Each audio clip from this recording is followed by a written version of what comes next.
Greetings. I am Dr. Cynthia Warrick, the 7th president and first female leader at Stillman College. I want to thank Reverend Dr. Howard John Wesley and the Alfred Street Baptist Church family on behalf of Stillman for selecting us as the featured HBCU for this year's annual HBCU Festival and HBCU Sunday. We are very honored and hope Reverend Wesley will accept our invitation to come to Stillman for our annual Religious Emphasis Week next year. Celebrating HBCUs during Black History Month is especially important. The celebration of Black history began as Negro History Week, created by Dr. Carter G. Woodson. The goal was to acknowledge the significant impact and remarkable contributions of African Americans to U.S. history and culture. After decades of recognition as Negro History Week, it was on college campuses that the celebration evolved into Black History Month and was officially acknowledged as such in 1976 by President Gerald Ford. HBCUs have long been a safe haven for Black students and offered one of their only paths to a college degree before the Civil Rights Movement. HBCUs hold a very special place in my heart. My family members, including grandparents, parents, husbands, children, bonus children, aunts, uncles, cousins, and me, have attended 18 HBCUs across the country. Today, HBCUs welcome and educate students of all races, nationalities, and cultures. Here at Stillman, we enroll students from across the country and the world. And in my 4 years as the president, I have come to learn the rich history and significance of Stillman and how we have contributed to Black history in Alabama. In fact, in 2016, Stillman College was added to the Alabama Register of Landmarks and Heritage as a historic district in recognition of its role as an early institute for the education of African Americans in Tuscaloosa. Stillman College is a Christian school founded by the Presbyterian Church USA. In 1875, when the state of Alabama revised its constitution to make it illegal to educate African Americans, the Reverend Dr. Charles Stillman, pastor of First Presbyterian Tuscaloosa, petitioned the General Assembly of the church requesting permission to establish a school to educate Black ministers. As a result, the Stillman Institute was born in 1876, and 144 years later, at Stillman College, we continue to educate men and women in religion and theology, and also award degrees in 15 other liberal arts majors. Between 1884 and 1933, there were 8 lynchings of Black men in Tuscaloosa. These terror lynchings were intended to intimidate not only Blacks, but the whites who supported racial justice.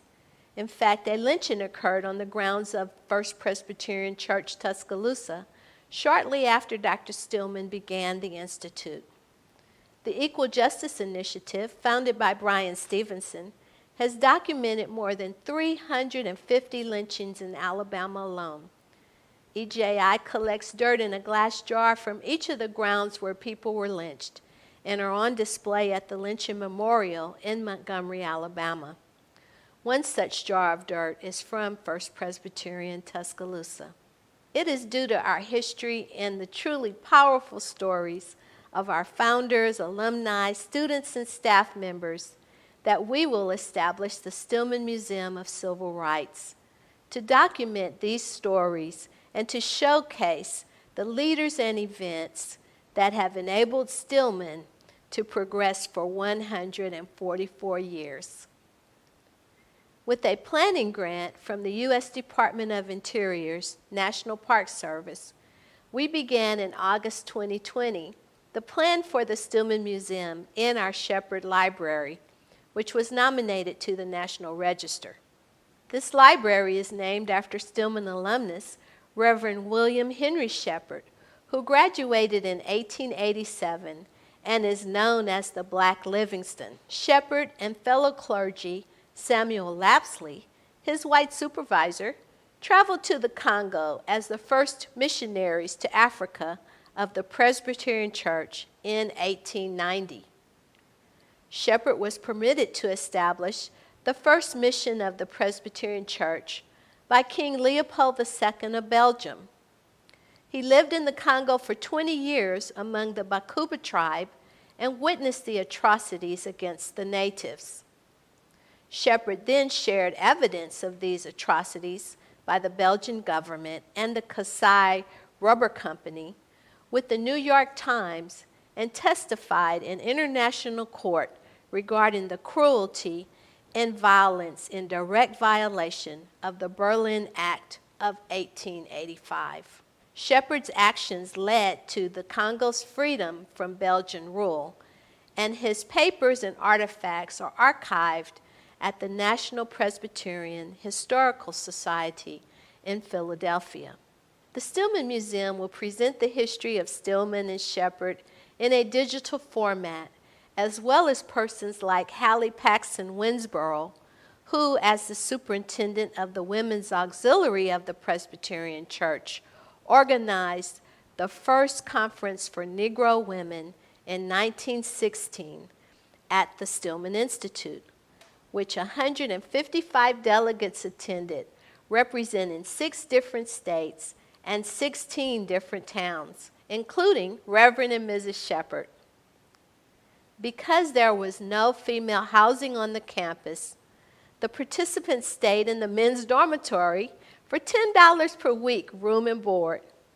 6 years later, the Presbyterian women raised the funds to build Winsboro Hall, the first female dormitory at Stillman, in 1922. Winsboro Hall went on to serve as the temporary residence for Vivian Malone, the first African American to graduate from the formerly segregated University of Alabama. Miss Malone was made famous when then-Governor George Wallace attempted to prevent her from enrolling at the all-white university, blocking her entrance and flanked by state troopers. The university hired a driver to transport Ms. Malone between Stillman and UA for social and cultural activities, but also for her safety. Also nominated to the National Register, Winsboro Hall has been vacant for several years and is in significant disrepair. We plan to convert it into the Winsboro Living and Learning Center to serve as a residence for senior citizens. Another important historical figure that will be included in the Stillman Museum is the former Secretary of State, Dr. Condoleezza Rice. The Reverend John Wesley Rice, Jr., a Presbyterian minister and Dr. Rice's father, served as the Dean of Students at Stillman College for many years. The Rice family lived on the campus, and Condoleezza spent her middle school years in Tuscaloosa until 1967, when the family moved from Tuscaloosa to her father's new administrative position at the University of Denver. Dr. Rice's grandfather, also a Presbyterian minister and Stillman alumnus, who paid for his first year of college with cotton and received scholarships from the Presbyterian Church to complete his education. The last alumnus story is that of attorney and former state senator Michael Figures. A resident of Mobile, Alabama, Michael Figures graduated from Stillman in 1969 and was admitted to the University of Alabama Law School, one of 3 first African-American graduates in 1972. He became a successful attorney and was elected to the state Senate in 1978 and was the first black to become president of the Senate in 1994. In 1987, he served as co-counsel with the Southern Poverty Law Center and won a lawsuit against the United Klans of America for $7 million in a case of lynching of a black teenager. He was running for lieutenant governor of Alabama when he died suddenly from an aneurysm in 1996. Attorney Figures was known to follow his 3 B's: be prepared, be there, and be on time. Stillman honored Michael Figures posthumously with the inaugural Stillman Medal for Courage and Justice. His widow, Senator Vivian Figures, accepted the medal and established the Michael Figures Memorial Scholarship at Stillman for students majoring in history, criminal justice, and pre-law. The Stillman of today remembers the past and prepares our students for the future. Our motto, Preparing Students from a Different World, was taken from the TV show, A Different World, that opens with a picture of the Stillman College campus. More recent pictures of the campus can be seen on Aflac commercials with Coach Nick Saban. Coach Saban's wife, who likes to be called Miss Terry, is one of a group of progressive and diverse leaders on the Stillman College Board of Trustees. We have crafted a vision for Stillman that includes new developments to support our campus, but also the local Black community. We provide after-school programs through Upward Bound and dual enrollment with local high schools in Tuscaloosa and 3 rural school districts in Black Belt counties. Recognizing an absence of scouting, we started a Girl Scout troop, which has 30 members, and we're in the process of starting a Boy Scout troop. West Tuscaloosa is in a food desert. Before the pandemic, Stillman hosted a Sunday brunch 2 Sundays each month for the community. Because we are located in the Opportunity Zone, in conjunction with the HBCU Opportunity Fund, we have plans to develop a mixed-use apartment complex for workforce housing and retail, a training hotel, and a sit-down restaurant. We are in talks with gospel artists to expand the use of our football stadium to a gospel music event venue, which seats more than 3,000 guests and has 2 VIP spectator suites. The Stillman of today partners with the business community to advance apprenticeships with Mercedes-Benz International and its parts suppliers, and to the biotech industry startups.